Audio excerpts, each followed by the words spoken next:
جیسے ایک پور ہے اور رچ ہے تو اس میں اللہ تعالیٰ نے زکوٰۃ کا سسٹم جو ہے وہ ہمیں بتایا کہ زکوٰۃ ایک ایسا سسٹم ہے جو کہ پیسوں کچھ امیر سے کچھ ویلتھ لی جائے جو رچ لوگ ہوتے ہیں اور پور کو ٹرانسفر کیا جائے. اس طرح سے ڈسپیرٹی جو ہے وہ رچ اینڈ پور کی وہ ختم ہوتی ہے, کم ہوتی ہے. ایٹ لیسٹ اسٹیٹ کیونکہ اس کے لیے تمام سٹیزن ایکول ہوتے ہیں, امیر غریب کالا گورا, جو رچ ہو پور ہو وائٹ ہو بلیک ہو جس طرح کے بھی لوگ ہوتے ہیں وہ اس کے سٹیزن ہوتے ہیں. تو جو رولر ہوتا ہے یا حکمران ہوتا ہے اسلامک گورنمنٹ میں اسلامک کنٹری میں وہ اس کا رسپانسبل ہوتا ہے ان کو ہر طرح کی جو ہے وہ بینیفٹ دینے کے لیے. تو زکوٰۃ کا سسٹم ہے, جسٹس کا سسٹم ہے. وداؤٹ جسٹس ہمیں پتہ ہے کوئی سوسائٹی سروائیو ہی نہیں کر سکتی. میں اپنے جسٹس کے لیکچر میں بہت ڈیٹیل سے اس کو بتایا تھا کہ وداؤٹ جسٹس تو کوئی سوسائٹی سروائیو نہیں کر سکتی. میں نے کہا تھا کہ جھوٹ کے ذریعے تو چل سکتی بٹ ان جسٹس سے کوئی سوسائٹی جو سروائیو نہیں کر سکتی. وداؤٹ جسٹس کوئی سوسائٹی سروائیو نہیں کر سکتی. اسی طرح ہم نے اپنی جو پرسنل لیول پہ تھی نماز کیسے پڑھنی چاہیے, روزہ ہے اور اس طرح کی چیزیں تھی. جو کلیکٹیو لیول پہ بیسیکلی ساری بات ہوگی جس میں زکوٰۃ ہے, گورنمنٹ کا سسٹم ہے, بزنس کیسے کرنا چاہیے, سارے جو ہمیں رولز جو بیس ہمیں ملتی ہیں وہ بھی ہمیں سنت سے اور اللہ تعالیٰ کے جو گائیڈنس ہے قرآن میں اس سے ملتی ہے. جب ہمیں یہ سارا پتہ چلا کہ ہمارے پاس تو آلریڈی ایک بہت ہی ہائی لیول کی ہمارے پاس آئیڈیالوجی کی سورسز ہیں, تو ہم نے دیکھا کہ وہ سورسز کیا ہیں. کہ میں نے اس کے بعد sources of Islamic ideology, Islamic ideology کی سورسز کیا ہیں جو ہم کہہ رہے ہیں کہ جی وہ سب سے ہائی لیول کی ہیں.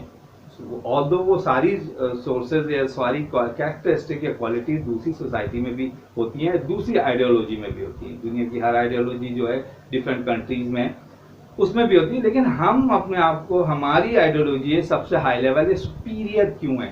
ایک تو قرآن و سنت کی گائیڈنس ہے.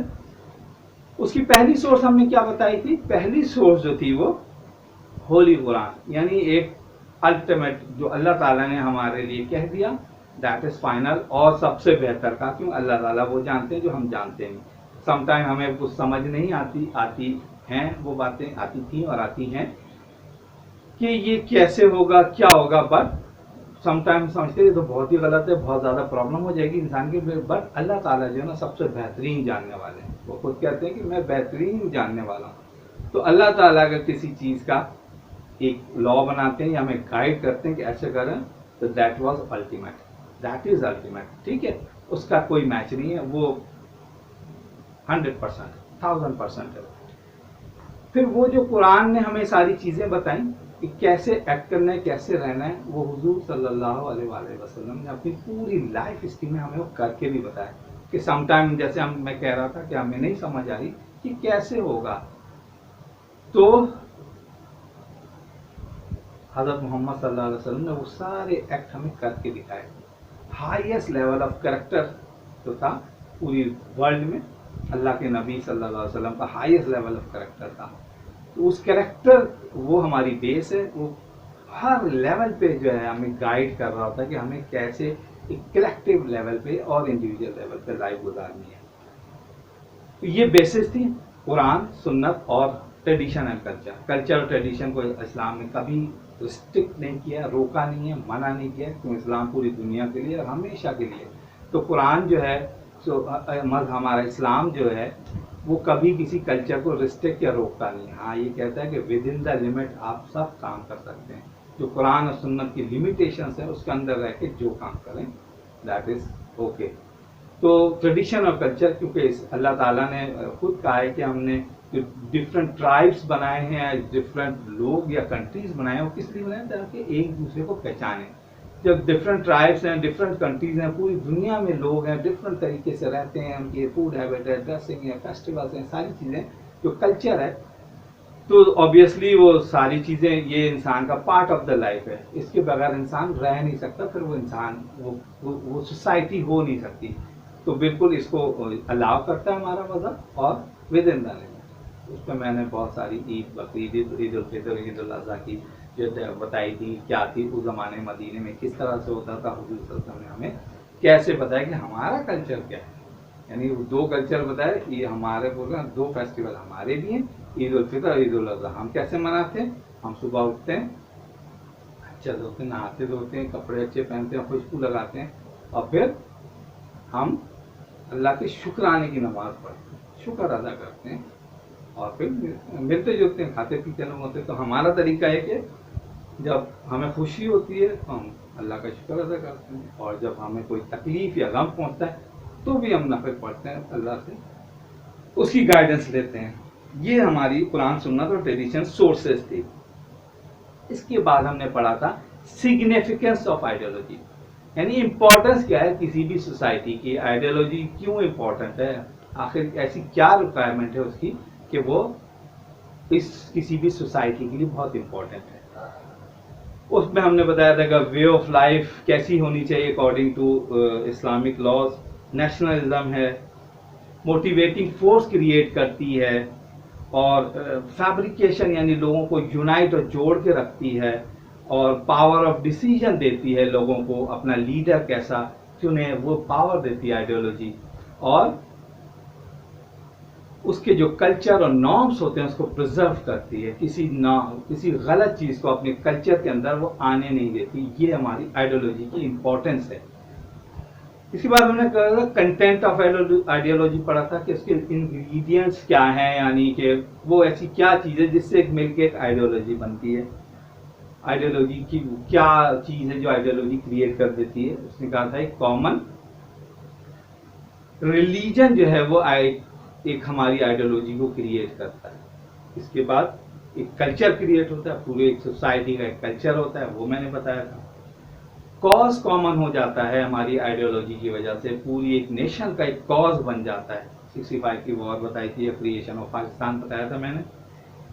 ڈیڈیکیشن کتنی ہے, آپ اپنے آئیڈیالوجی کے ساتھ کتنا ڈیڈیکیٹ ہیں, یہ کنٹینٹ آف آئیڈیالوجی بتائی تھی. اس کے بعد ہم نے پڑھا تھا basis of ideology of Pakistan, یعنی پاکستان ایک اسلامک کنٹری ہے جو کہ اسلام کے نام پہ بنا 72 ایئرس پہلے. اس کی بیسس کیا تھی وہ کریشن ہوا مسلمان, ایک مسلم بیسس آف مسلم ورلڈ. بہت دنیا سارا مسلم جو کنٹریز ہیں وہ majority of the Muslim population کی بیس پہ وہ کنٹریز ہیں. بہت سارے مسلمان ہیں, 99% ہے, 100% ہے, 80% ہے, 90% ہے, تو وہ مسلمان ملک ہیں. بٹ پاکستان ایسی کوئی جگہ نہیں تھی, کریٹ اسٹرگل کے ساتھ بنا. تو اس کی کریشن کی موٹیوز کیا تھی وہ ہم نے اس میں پڑھا. ٹھیک ہے. اس کے بعد ہم نے پڑھا پرنسپل آف ڈیموکریسی ان اسلام. یہ ہم نے پڑھا تھا, بتایا تھا کہ ڈیموکریسی ایک بہترین قسم کا جو ہے وہ رول آف لا ہے, گورنمنٹ کو رن کرنے کا ایک طریقہ ہے ان دی کرنٹ. اور ہمیشہ سے اسلام کسی بھی بادشاہت یا ڈکٹیٹرشپ کو ایکسیپٹ نہیں کرتا.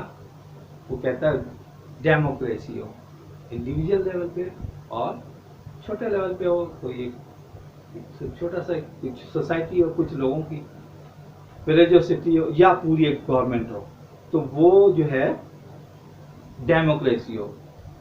بٹوین ڈسکشن کے ساتھ کوئی بھی جو ہے وہ ڈیسیجن لیا جائے تو ڈیموکریسی ہوتا ہے, اور اپنے رولر کو الیکٹ کیا جائے.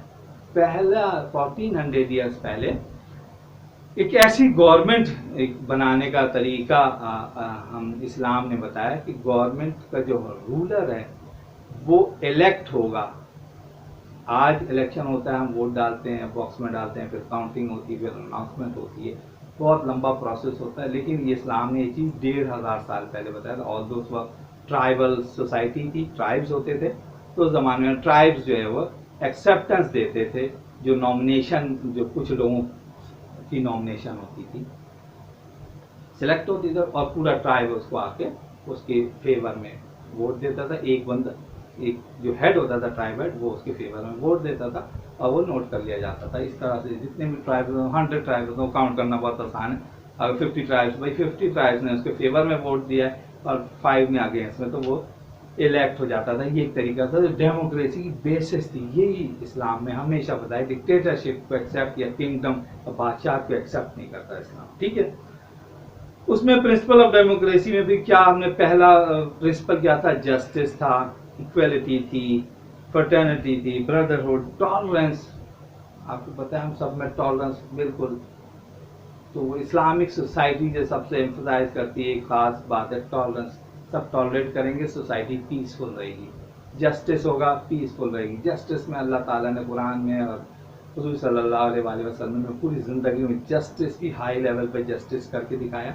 اللہ تعالیٰ نے یہاں تک کہا کہ justice in the during justice اگر کوئی آپ کا کوئی relative even your highest relative مطلب آپ کے ماں باپ بھی اگر اس کی گھر میں آ رہے ہوں تو آپ جسٹس سے ڈیویٹ نہیں کریں، انجسٹس نہیں کر دیں گے سامنے میرے ماں باپ ہیں. تو اللہ تعالیٰ اس کو بھی منع کرتے ہیں. یہ اس طرح کی انجسٹس اتنا ایمفسائز جسٹس بھی کیا ہے. ٹھیک ہے، اس کے بعد ہم اپنے ٹاپک پہ آتے ہیں ideology and the national character. اب یہ ساری ڈبیٹ کے بعد وہ نیشنل کریکٹر آئیڈیالوجی جو ہے وہ اس نیشنل کریکٹر کو کیسے ریفلیکٹ کرتی ہے. یعنی پہلے کیا بتایا، character is the some of total habits, جیسے ہم نے انیشیل اپنی ڈسکشنز میں دیکھا. جو تمام اس کی جو سوسائٹی کی جو انڈیویجولس کی ہیبٹس ہوتی ہیں، وے آف لیونگ ہے اس کے انڈیویجولس کی، وہ کیسے زندگی اپنا گزارتا ہے، کیسے سوچتے ہیں، کیسے بیہیو کرتے ہیں، کیا فیسٹیولز ہوتے ہیں، یہ ساری چیزیں جو ہیں وہ کریکٹر کہلاتی ہیں. ٹھیک ہے، کسی بھی انڈیویجول کی. اس کے بعد جب اس ساری چیزوں کو کریکٹر ہم کہہ دیتے ہیں، یہ ساری چیزیں کریکٹر ہیں آف کسی بھی سوسائٹی کا یا انڈیویجول کا. اب وہ انڈیویجول کا ایک ایک انڈیویجول جب کلیکٹیو لیول پہ آتا ہے تو کیسے جو ہے وہ بیہیو کرتا ہے. پہلا جو پوائنٹ ہے اس کا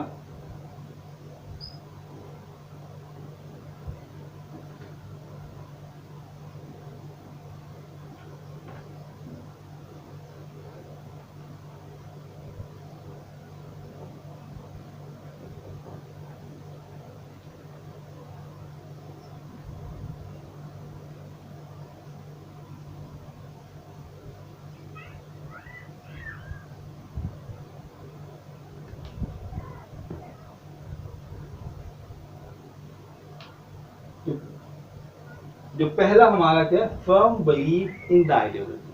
جو آپ کی آئیڈیالوجی ہے obviously اسلامک آئیڈیالوجی، اس کا فرم بلیف ہونا چاہیے. آپ کا بلیف کتنا ہے اپنی آئیڈیالوجی پہ، یہ ایک بہت بڑی امپورٹنٹ چیز ہے. کسی بھی سوسائٹی کا ایک نیشنل کریکٹر کو جو ریفلیکٹ کر رہا ہوتا ہے کہ آپ کے اپنے آئیڈیالوجی پہ firm believe in the national ideology contribute positively towards the development of a Muslim character into the national spirit, and his or her action shall not be dedicated, should be our character in the light of directed towards national interest. اب یہاں پہ ایک چیز آئی ہے national interest. National interest کیا ہوتا ہے؟ کوئی ایسا انسیڈنس، کوئی ایسا ایونٹ، کوئی ایسا ٹائم سچویشن جب پوری نیشن کا انٹرسٹ ایک ہو جاتا ہے، اس وقت جو ہے وہ، اور چونکہ ہم ایک ریلیجن، ایک اسلامک آئیڈیالوجی کی بیسس وہ ہمارے ذہن میں، ہمارے مائنڈ میں ہے، اور جب ہم اور پاکستان اسلامک آئیڈیالوجی کی بیسس پہ بنا ہے، تو جب ایسی جو پرابلم یا ایسا موقع آ جائے تو کیا ہوتا ہے کہ ایک نیشنل کریکٹر جو کہ ہماری نیشنل انٹرسٹ ایک کریٹ ہوتا ہے. یعنی ہمارا اب یہ جو نیشنل انٹرسٹ یہ ہے، ٹھیک ہے، ایک پوری نیشن کا ایک انٹرسٹ ہوتا ہے، اس کو پوری نیشن جو ہے اس پہ یونائٹ ہوتی ہے.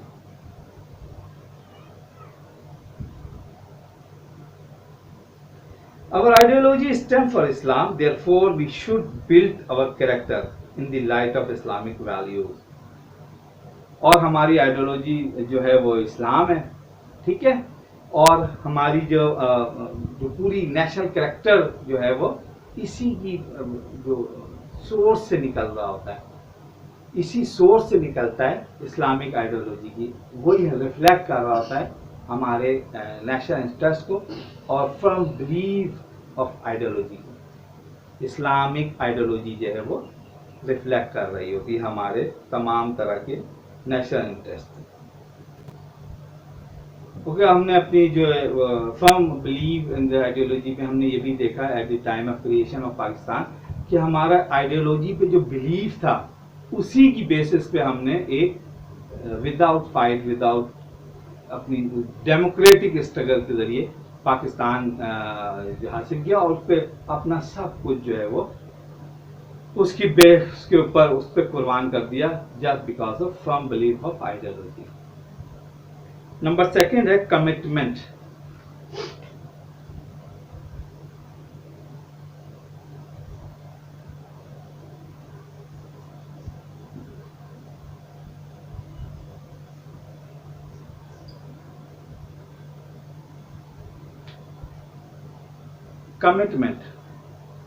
Commitment means devotion with a sense of duty and responsibility.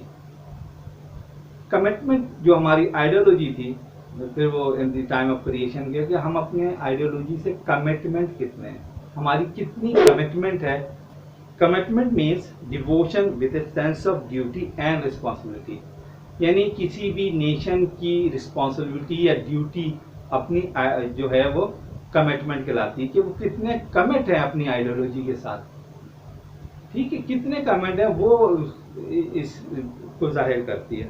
Responsible کتنے ہیں وہ نیشن.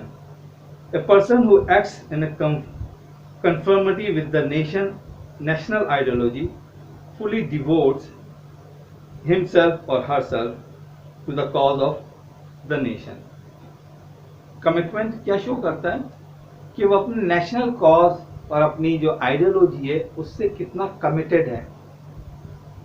جب کوئی ایسی سچویشن آ جائے تو وہ بیک پہ نہ ہو، اپنے جو آئیڈیالوجی، اپنے کاز جو ہے اس پہ بالکل اسٹک رہے، اور اس کا جو کمٹ رہے، پیچھے نہیں ہٹے اپنے اس کاز سے، اپنے کمٹمنٹ سے، جو ہمارا بیسیکلی اسلامک آئیڈیالوجی ہمیں بتاتا ہے جو ہمارا نیشنل کریکٹر ہے اور ہونا چاہیے. ٹھیک ہے، our character should reflect the highest virtue embodied in the Islamic way of life. ہمارا جو کریکٹر ہے بیسیکلی پاکستانیوں کا، جو چونکہ اسلام کی بیسس پہ بنا ہے، تو ہمارا کریکٹر بھی اسلامک ویلیوز کو شو کرنا چاہیے، اور جو ہم ایکٹ کرتے ہیں اس سے پتہ چلنا چاہیے کہ جو ہے وہ ایک اسلامک آئیڈیالوجی، ایک اسلامک سوسائٹی ہے. Pakistan manifested their national character during the war of 1965 when they stood like a rock against the enemy and foiled its evil design. Commitment کیا ہمیں ایک ایگزامپل بک میں دی ہے کہ کمٹمنٹ جو ہے 1965 کی وار جب ہوئی انڈیا سے، میں نے پیچھے بھی اپنی یہ ایگزامپل دی تھی کنٹینٹ میں، کہ جب 65 کی وار ہوئی تو اس وقت کے ایڈریس جو ایوب خان کے نے نیشنل جو اس نے ایڈریس کیا تھا نیشن سے، تو اس میں کے بعد ایک ایسا جو ہے وہ کمٹمنٹ جو تھا وہ لوگوں میں پیدا ہوا، اور وہ پوری جو نیشن تھی، قوم تھی، وہ ہمارے فوج کے ساتھ ایک راک کی طرح ان کے ساتھ کھڑی ہو گئی، اور جو انڈیا کی جتنی بھی ایول جو ڈیزائن تھی اگینسٹ پاکستان، وہ اس کو ہم نے ختم کر دیا. کیونکہ صرف اگر فوج یا آرمی جو ہے وہ جنگ تو فرنٹ پہ لڑتی ہے بارڈرز پہ اپنے اینیمیز کے ساتھ، بٹ اگر نیشن اس کے بیک پہ نہ ہو تو بہت مصیبت ہوتی ہے، جو کہ ہم نے آگے دیکھا 71 کی وار وغیرہ میں. اس لیے جب نیشن 65 کی وار میں آرمی کے بیک پہ کھڑی ہوئی تو بہت ہی ایک سپورٹ ہوتا ہے، مورل سپورٹ نیشن کی طرف سے ملتا ہے، اور وہ وار جو ہے ون کی، اور انڈیا کے جو ایول ڈیزائن تھے پاکستان کے اگینسٹ وہ سب ختم ہو گئے. مجھے نمبر 3rd پوائنٹ ہے دیٹ از آنیسٹی. اس ورڈ سے اور تو ہم سب بہت اچھی طرح سے جو ہیں وہ اویئر ہیں کہ واٹ از آنیسٹی، بٹ ہم خود بہتر جان سکتے ہیں کہ ہم اس کو اس کوالٹی کو ہمارے کریکٹر میں آنیسٹی کی کتنی امپورٹنس ہے، اور کتنی ہم اس کو فلفل کر رہے ہیں اپنی ڈیلی لائف میں یا کریکٹیو لائف میں.